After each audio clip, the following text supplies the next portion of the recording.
Welcome to the dice game. The dice game simulates a process winding its way through an organisation. We're going to use these plates here to represent different roles in the organisation. So these could be different teams or different departments that are involved in this particular process. And the objective of the process is to deliver 35 items, which are going to be represented by these matchsticks, to the customer, who is that white sheet of paper there at the end of the process. So we get across 10 cycles of the process, we need to deliver 35 items, which is 3.5 items per cycle. So we're going to build a process that has an average capacity of 3.5. However, at some points in time, the actual capacity available may be somewhat less than 3.5 because there may be people away, either sick or on leave, or there could be people tied up doing rework for fixing up errors that were made on previous day or previous times. So on those days, we're going to have less than the 3.5 capacity available to us. And we're going to put a lower limit of at least 1 unit of capacity as a worst case scenario. Other days, we may schedule overtime or get some casuals and temps, and we can have more than average capacity.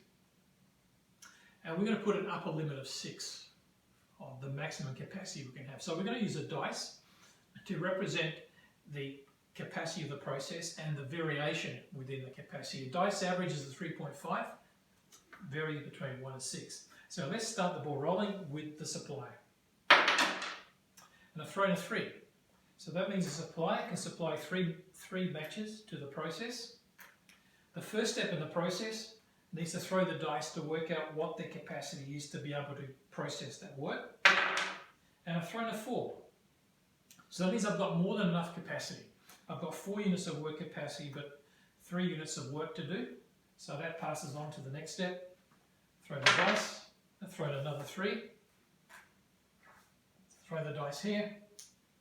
I've thrown a 5. So that's also more than enough capacity to process the work.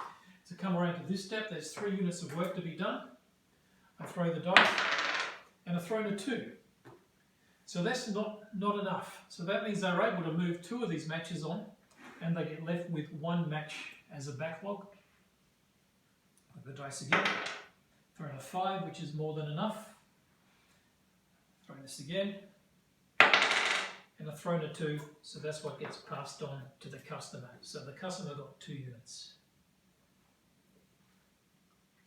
Okay, let's go back to the start for the second order coming through. So the dice each roll through was a different order coming through. I've thrown 6. So 6 units go in. 3, 4, 5, 6. So my ability to process that will be determined by what I've thrown the dice. And I've thrown a 5. So I get left with 1 match there. And so on. Now what happens for the rest of the game is that the amount of work to be done is any backlog from previous rounds plus the new work that's come in. My capacity to do that work is determined by what I've thrown on the dice. And if I throw a number that's larger than the amount of work, it means I can move it on, including clearing backlogs.